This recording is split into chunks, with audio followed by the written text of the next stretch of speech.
Hey, I'm Rachel Ngom from she'smakinganimpact.com. Today I'm answering your question on if you should pin other people's content on Pinterest.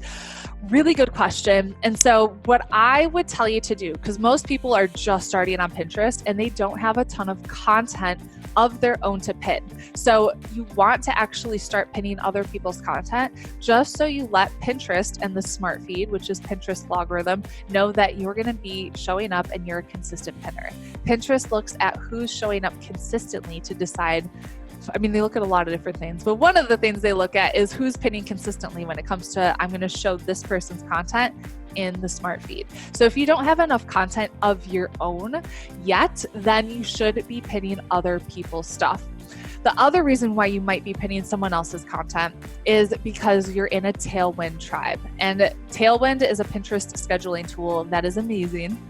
And if you're in a Tailwind tribe, typically there are rules where I upload a pin of my own, and for every pin that I upload, I have to share somebody else's pin and pin that on Pinterest.